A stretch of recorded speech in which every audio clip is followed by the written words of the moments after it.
Hello everybody! In this tutorial I'm going to explain toposurfaces in Revit. Basically, we are going to draw the terrain of our project, and what we want is to represent the topography of the site. For that, I need to insert points with specific elevations. So let's start this lesson.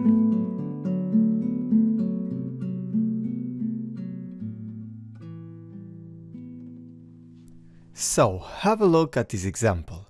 We are going to create the topography for the terrain where this house is located. Now, although I can create a toposurface in a 3D view, I recommend opening the site plan instead. As the view here is from the top, you will find out that's way easier to place the points. Another thing. Do not open a floor plan for a specific level, like a ground floor or a first floor, as the toposurface won't be shown there. So, I'm going to Massing and Site and click on Toposurface. Now, to create a topographic representation, I need to place points, which is the selected option. At the options bar, you can see a blank to insert the elevation. Currently, it's set to 0, in this case millimeters, because it's the unit that I set for the distances in this project. Let's keep it how it is and start drawing points around the house. While you are placing them, you can see an area being generated to connect them. By default, the area is generated in a simple way. If I put a point a bit more inside here, look that the boundary is not crossing it, and I think this is to avoid having sharp angles. Okay, now let's open an elevation to have a look how the terrain looks like there. As you can see, my toposurface is completely flat, and that's because all the points were placed in the level 0. So, as you can imagine, this is not very common to happen, unless we are in flatlands, of course.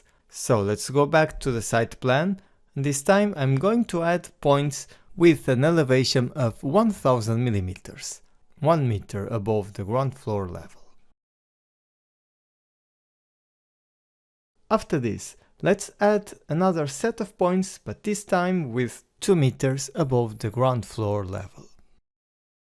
And I'm going to place them in this side. When I finish, I can click on the tick to confirm the toposurface and go to the 3D view to have a look of its aspect. And as you can see, there is a slope here on the left.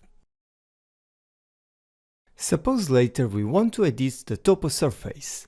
It's easy. Just select the element and click on this button. Now I can modify my terrain by adding or removing points.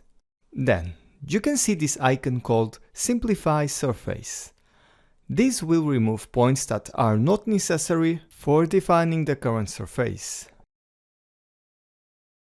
Then I'm asked to set an accuracy. At this moment is 90. And look that the point below disappears. If I increase a bit more, the program will also erase points with a longer distance from the contour lines. That point above. However, sometimes we have to delete points manually, like this one here. But it's okay, because I can click on it and press delete. Simple. Okay, now I am going to add more points with an elevation of 1 meter. It's like a small elevation of the terrain here in the middle.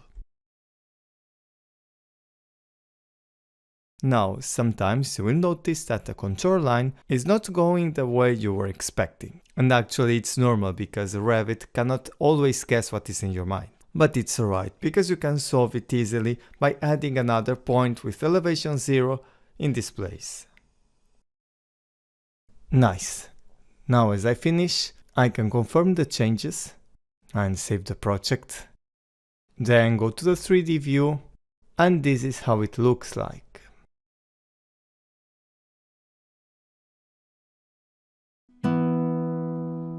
Now, usually in a toposurface we need a building pad, which is the structure where the building stands. like the Toposurface, it's recommended to add the building path in the site plan, as they are not usually visible on floor plans. In this example, I'm going to hide the roof, because then I'm able to see the walls, like this. Let's activate the icon Building Path, which is still located at the Massing and Site tab. Then I'm going to specify the height offset from level as 0, and the level I want the ground floor. On the options bar, there is a blank to specify an offset distance from the walls. And usually we want a path slightly higher than the building area. So let's set to 1000 mm, which can be a bit exaggerated, but it's just for you to understand how it looks like. For the drawing method, I'm going to use Pick Walls, and after just click on each of them on the exterior side.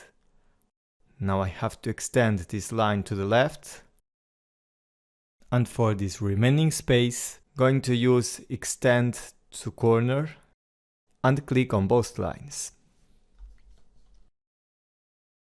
Now I'm going to confirm the changes, switch to the 3D view, and you can see the building path cutting the Toposurface. If you later want to edit the building path, so better go to the 3D view. Let's move the pointer towards the cutting surface, and to select the building path, you need to move the pointer a bit down, and here it is, Path 1. Click on it, go back to the site plan. I'm going to select all the walls, better one by one, and don't forget to hold the button Ctrl while clicking on them. Then I'm going to change this offset distance to 500 mm. Click on the tick, and now it was readjusted. Okay, it looks like we reached the end of this tutorial. I hope you enjoyed it, and if you haven't done it yet, subscribe to CAD in Black. There you can find all the content of tutorials for beginners. See you on the next occasion.